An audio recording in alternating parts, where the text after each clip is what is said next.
Kylie Padilla ibinahagi ang hirap ng pagiging single mother.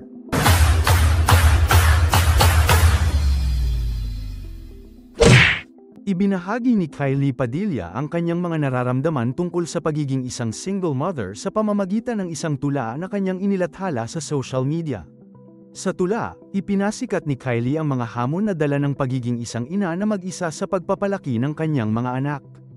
Ang kanyang mensahe ay nagbigay pansin sa mga sakripisyo at pagsubok na kinahaharap ng mga single mother araw-araw.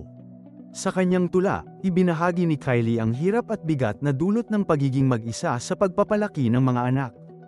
Ayon sa kanya, ang pagiging isang single mother ay isa sa pinakamabigat na hamon sa buhay dahil kailangan niyang gampanan ang dalawang papel, bilang isang ina at ama. Bukod pa rito, siya rin ay nagsisilbing tagapag-alaga at tagapagsaway sa mga anak, at higit sa lahat, siya ang nagsisilbing tagapagtanggol laban sa anumang panganib na maaaring dumating sa buhay ng kanyang mga anak, pati na rin sa mga sarili nilang kahinaan. Single motherhood is the hardest. Your mom and dad, both nurturer and disciplinarian, but above all, the protector. Even against your worst kind of self, saad sa tula ni Kylie. Ang bawat linya ng tula ay nagpapakita ng kahirapan ng kanyang sitwasyon at ng mga hamon na patuloy niyang pinagdadaanan bilang isang ina. Minsan, ang pagiging magulang ay hindi lang basta pagtutok sa mga pangangailangan ng anak, kundi pati na rin sa sarili. Kaya naman binanggit ni Kylie na siya rin ay nagiging tagapagtanggol laban sa kanyang sariling takot, pangarap, at insecurities. Dagdag pa ni Kylie, hindi biro ang pagiging isang single mother, lalo na kapag siya ay binabagabag ng mga emosyonal na pagsubok tulad ng depresyon at anxiety. Ibinahagi rin niya ang mga pakiramdam ng pagdududa sa sarili at pagkakahiwalay sa iba, na siyang nagpapahirap pa lalo sa kanyang kalagayan. Tuldok. Ayon sa kanya, single motherhood is di pakupya and near impossible when you are plagued with depression and anxiety, or when you are filled with self-doubt, and you feel completely isolated and alone.